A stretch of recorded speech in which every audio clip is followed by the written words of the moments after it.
Musibe misal mina milando stay don jam. Mi video jido yimbe bus na yalti. Wo la fi Elhadji Baduru. Nano wo la fi legislative kon fi hikani ben yeso affaire dina ko ukondere politique kon. Min souvent min tigi mi condamnay go parce que min nay goddo sida wadde fi dina jokku fi dina kanko afami ta ukondere politique.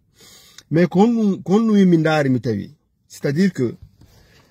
bebe on don inde don be fo hande be doit dirude, be doit démissionner, be doit porter tagol do ni son itti ben don on addi wobe kadi vont se comporter pareil. Ko Guinée njon wayno. Ko Guinée njon wayno. On wawata changer dum ko mindset makko. C'est-à-dire que Guinée njon joni ko no wura tungo labbata. Dum rewa religieux jo, rewa artiste jo, rewa homme de culture, rewa homme de science, jangudo mo janga pop ko intérêt mun jokki la Guinée. Mais anda si don faamu de dum en fait. Ko dum wadi piji bus on faamata parce que minari min on do personnellement ko mi observe ko kala régime ardo ko intérêt jimbe woni woko do min jokkata. Donc innugol loko Elhadji Baduru doit portagol odo adde odo potine odo adde Alhaji Alseni potine odo adde dum fofu c'est des histoires parce qu'on a kambe woni problème on kadi goy na kambe tun kadi woni problème on awa son siki kambe woni problème on ko ittugol be woni solution on itta be non kadi jon jang kadi wobe ça va être pareil. Les hommes politiques c'est la même chose, la société civile c'est la même chose, les sportifs, les hommes de culture faut ko gotum ndare be wonbe inde no conscientise de be hande on ware do hidon ko be jokki on hibe wada combat wada ni wada dum do kambe jangu taw be changer veste ka wonbe on inde do ko politique be wobbe mabbe on jari combat politique har ko politicien be de kambe immori politique be immori politicien be mais nyande be opportunité wobe naat be fank. Donc woni Mamadi Doumbouya woni wana Mamadi Doumbouya kala régime arudo Guinée njon way non, c'est difficile à changer, c'est-à-dire que c'est un système qui est là. Qu'on doit en faire, c'est pour ça c'est très compliqué. Quand on est la Guinée, c'est très compliqué. Mais là, c'est en fait. Moi, c'est ça que j'ai fini par comprendre en fait. Quand la Guinée, on est heuti mo andu donc c'est des systèmes on gagné amborbu de yimbe ben fop. Nous non a fait au régime de footdi, on a odo kadi hattata. Wana au régime de footdi, on a odo hattata. Régime yi fek no din ndare wonno be yimande wacca be ben. Ko be woni wacce do odo kadi hande kadi odo kan nyande kadi temakal odo kan si fekki joni goddo kadi aris la même chose dum non minari mi tawi ko secteur ji info wana be mo be wadanta on combat politique. C'est ça que vous devez comprendre en fait. C'est pas des politiciens mawbe ben wana politicien be c'est les mawbe ben tranquille min no ko dum do mi marko mi wajo c'est les mawbe ben tranquille, c'est les mawbe ben tranquille ko sukabe wadata politique change the lady. Wana les personnes de troisième âge. Wana ben change de lady en fait. Kala lady ko révolution yo no wadi kala ko yo lady no di changement ko suka be des jeunes de itandema 16 ans, 17 ans, 20 ans, 25 ans, ha 40 ans. Nare tous les grands chefs révolutionnaires là. Wano be endo. Yato wano Thomas Sankara en ko dubi jeli be la mori. Son jetti l'ancien premier ministre Patrice Lumumba ko woni premier ministre ha o wara. Ko duubi jelo maruno est-ce que comment on soro mako warano e combat ji mabbe din. Donc c'est-à-dire que leydi on acce ka ettugo responsabilité ji mon din halfi non dum kadi mawbe. La vérité aussi elle est là, on ettugo responsabilité ji mon halfi na mawbe ko innugo lié be mawbe la hino nyaamude dum don. Donc be cautioni be doit ittegol itton ben don watton kadi hombo son itti be do ko hombe kadi wattoton son itti ben don watton kadi hombe. Donc, acce acharnagol e mawbe ben. Acce acharnagol e mawbe ben. C'est les mawbe tranquille. Andom na mawbe warta politique on. Si politicien ben wawali stratégie ji mabbe di. Wana mawbe change ta leydi ndi. Si suka be wawali stratégie ji mabbe di ko do wadde ko. Wana mawbe change ta leydi ndi. C'est ça aussi la vérité. C'est ça aussi la vérité. Leyde den non hino change no seda. Son jetti wano Sénégal.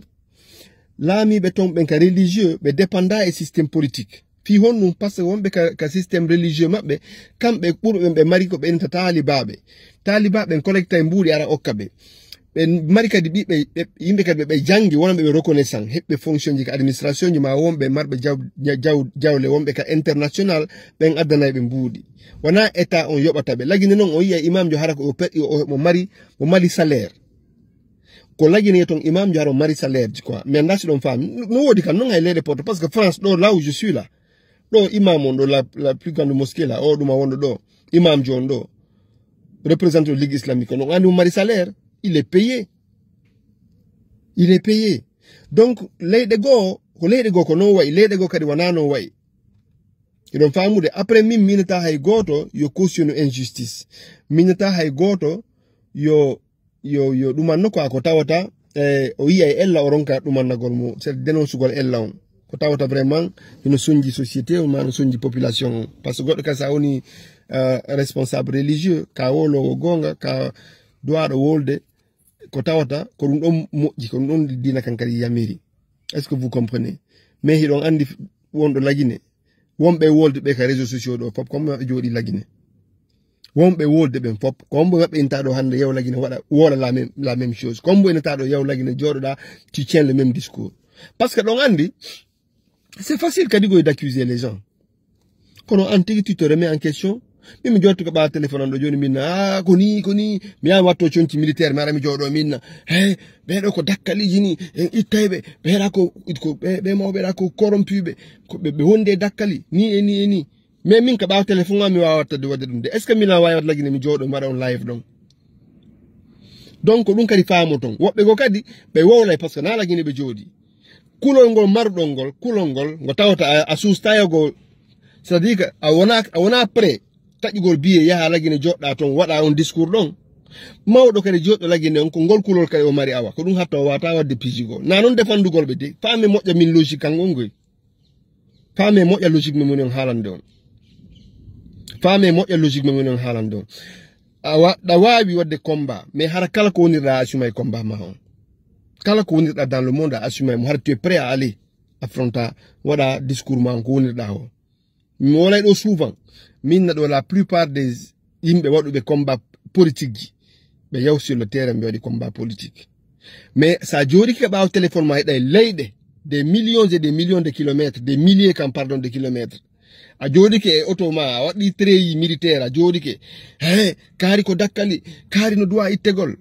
immo yaha jooɗoɗa ka leydi ɗon waɗa le même discours est ce que sa yeehi lagine a wawa jooɗo ko waɗa on discours ɗon au même moment a wawi wadde le même discours joni noon kono haɓɓitortoɗa mawɗo wonɗo e ndin leydi ko tawata o goto susta wolude nangaɗo o goto yitetamo par ce que buy hande suusuno wolugol ɗo ɓe lagine to mais goɗɗo yitali ɓe hande ka goɗɗo nandi fi maɓɓe goɗɗo anda joni noon ko hono woniri ɓen mawɓe ɗon kañum haɓɓiti kam ɓe waɗa on combat ma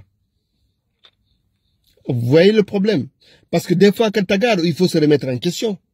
ko ɗum kadi woni logique parce que ko logique on den yewtude goy c'est la logique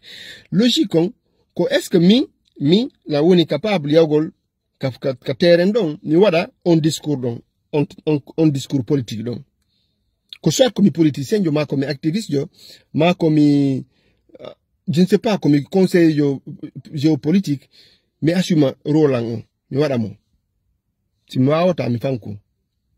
vous comprenez mais wonɓe ndo akari no doha immegol kaari waɗi ɗum ɗo kaari no dowa immagol ni e ni ɓurɓe ɓen ils sont à l'international c'est ça aussi la vérité leydi lagine ko law kulol ngol waɗa ka reedu civil jon ɗum noon na fewndo oɗo laamu Mamadi Doumbouya fuɗɗi ko laamu Sékou Touré ha hande il y a ce qu'on appelle la peur au ventre en Afrique na noon lagine tun kadi y a beaucoup de pays parce que anduɗo histoire Ouganda de Idi Amin Dada ma anduɗo histoire Mobutu ma anduɗo en tout cas histoire di wano en tout cas les gens qui ont commis les pires atrocités wonamo kala susata wolude namo kala susata dartagol par exemple so yi wono Rwanda il a fallu des hommes comme Paul Kagame ƴettuɓe responsabilité ji maɓɓe mais civil jo ma activiste jo ko si wono Nelson Mandela on sur le terrain o jodi wadi combat ma comme 27 ans de prison o assumi o soka o wadi mandat goto immi Jerry Rawlings wadi coup d'état donc au Ghana o wadi coup d'état parce que c'était la gabegie la pagaille o itti laaminoɗon o jo'ini civil jo on watti kadi la même pagaille comme o itti on famede ɓay o waɗi premier coup d'état o organise élection o jo'ini civil jo on civil jo ɗon watti kadi les même pagaille ko woduno kon o watti kadi on ɗon o renversi kadi on ɗon o ƴettiti kadi pouvoir on kono ko honno waɗi pour remettre de l'ordre dans le pays ko proche jo makko on nanas ko jombuɗo ɓiɗɗo makko on no jajirawo makko ba est ce que sœur jo makko est ce que mus en tout cas ɗo un proche nanas ko ministre de l'économie ko on o atti wengude ko on o atti rewnude saria on jonni exemple hande le Ghana est sur les rails donc andi donc combat politique c'est quelque chose que ça waɗaymo il faut l'assumer quoi il faut vraiment l'assumer. Ça ne veut pas dire que citoyen a la droit à la parole. Citoyen no wani jonde ideji mundi no wa inde ko ni mijori parce que mbus en dénonce le régime Alpha Condé et puis buy dérive ji ay ko Mamadi Doumbouya watta do kon e ko be imbe bus wadi do piji buy en woli cas positif ji en woli comme cas négatif ji mais c'est difficile ya jodo e innugol mawbe ben odo no doit ittegol c'est vrai que imbe no hebude no percevude mawbe buston hande hibe hebde mbuudi be jonnede 4-4 je hibe jonnede sakuji maaro be hebude mbuudi be jonnede mbuudi oui mais artiste ben kam hebude dum no artiste be bu no hebude otoje e mbuudi non na laamu kadi fuddori go ka wadi fewndo ko laamu seko tum hare dum ni wadali kono fewndo lansana Conté du wadi yimana no on Papa Conté ben be buube hebuno do mbuudi fewndo Alpha Condé fewndo Dadis dum wadi fewndo Alpha Condé wadi fewndo Sékou Ba Konaté du wadi fewndo Doumbouya do kadi wadi après Doumbouya kadi c'est pour vous dire que aussi mi artanen ko début de vidéo après Doumbouya kadi ça va kadi être la même chose nyande ko donc Guinée jon sutti wowlugol si nyama wowlugo ko yimbe faalanande kon si be nyama donc non son ko aussi minnu hay influenceur be ko wobe goni do ko combattant ko be influenceur ko be monétise page din go nyande go mi arno min yon do wattane yila na fo ko non worande ko woni ko nafa min bus e mon do poussa e woni haka mur be ou ko leader jo motata c'était le plus en fait le plus populaire des leaders peul en tout cas on ko sellu min bus no hande no wolde do mi inni na faveur mako be burtay mo bonnande woni o imbe les gens ne me comprenaient pas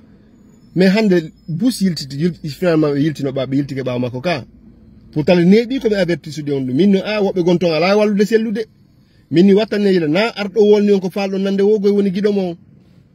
ma ko wolno ma gonga hay wondo takko ma ko wolno ma ko nafata ma ko woni gido ma na innoma o mo renti hida dari e hore ko nyiddi o fami kino yiya ko in eda dari e hore ko nyiddi pottito ko non woni gido ma pasare ko laabe o falana ma mais kala arano ma kellana ma inna ma tu as tout en raison hare ça y a un problème quoi qui l'ont fait mais les gens ne me comprenaient pas à l'époque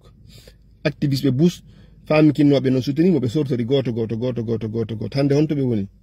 aw arabe on do kadi inna watto treiji ara jodo inna militaire ji ara inno kaari no duwa yude kaari ko bareru kaari ko dum do on fami kaari ko duwa ittede ben kanyun kadi ces gens là bus e mabbe si be heboy opportunité be nato e ka système mare manto dum ko mi wolni on dum andi no menen hala men ala kay nanede ko histoire on yaltinanta on gongaji din avec le temps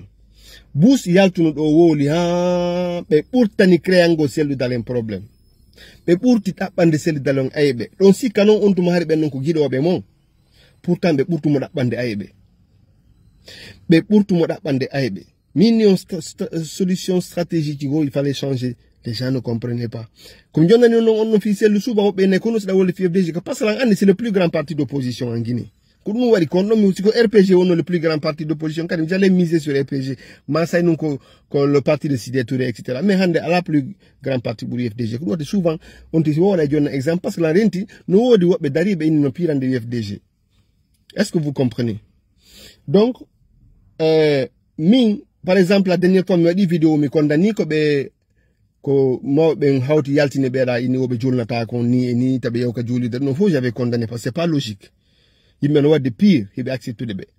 mawbe don sibe comme inni be condamné be pire non ko parce que har ko worko be marni be non fo on est d'accord c'est pas ça le problème kono innugol be ittay mo ben ka coordination ko ni sibe itti ben non jon d'accord de wabe ko ittude ittombe no remplaceront be hombe ben don son remplacer ben no widi be wonna on combat politique mu habbi don ben be remplacer be mawbe don ben wado e combat politique mu habbi don wala ma be watta ko na troisième âge watta combat politique ko sukabe change ta leydi kono gonga no yida ka goy sa woli gonga kiti si mon frère yandi porte don tu es vendu mi nyama mbudu goto kadi yata do ministre jo mo kimi mbudi goto inalanka do arnata wada ni dans le système mais je suis pas mais wala nion min ko Guinée beltalan je veux que la Guinée change mais nder dum don injustice jidin surtout wana communauté men hebi injustice non c'est une réalité mais wawata kadi no stratégie ji no wobbe be faalira non dum kadi itata injustice burtay aggrave injustice burtay addu kadi ngaygo kadi wada il faut être intelligent dans la vie être stratège pour avoir ce qu'on veut maro anada e hore ma erreur ji nyande on nyande burta enfonce gol c'est-à-dire que piji gono ton ada bay lienji ada bay des alliés tu peux avoir des alliés dans certains trucs fi avoir c'est-à-dire fi hande ko faala ko ne mais pas n'importe quel allié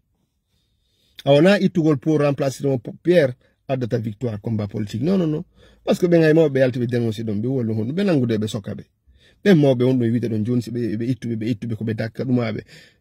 manda be dégage be wada terieji ara jodo otoje watto dumaji fami kinoko noy ko madik do e sai kadi je me rappelle fewndo Alpha Condé ko wadayno do tokkiji kanyum kadi watto treyi ara jodo ay sikkay quelqu'un qui est prêt pour aller faire l'opération mi ado musibbe men kon wada ka treyi no jodi e der auto no inna ala El Hadj Badru no doit ittede ni ok min je suis min na min jo inibe wana onon jo inibe na min ko population ko jama men on jo inibe kambe ala dial sene faut si vous pensez itugol be no moji joni ittebe remplaceront be hombe c'est ça aussi la question. Mais corruption on iwata la Guinée corruption ko c'est-à-dire que tous les secteurs de la vie sociale de la Guinée, tous les secteurs sont contaminés par la corruption. Donc yetonka administratif, yetonka côté social, côté économique. À la secteur hande mona victime de corruption. Il y en a pas. Yima ebe ben ko intérêt mun joki. Mais wala ni on artiste ben hore mun ko intérêt mabbe joki. Wono be wadde politique ben ko intérêt mabbe be joki. Donc les religieux aussi, parce qu'ils sont dans cette société corrompue là. Le citoyen non lambda, et le citoyen libre, qui n'est pas très connu là, c'est comme ça que le Guinéen réfléchit. C'est un état d'esprit. État d'esprit guinéen, le problème c'est un mal commun. Les gens changeront la Guinée. Mais tant que Guinéen fait mal, le mal commun n'est pas un mal, c'est un mal individuel. Mais si quelqu'un c'est un mal que pour les autres, Marsata. C'est-à-dire que l'on a un problème en Guinée. Misal mignon.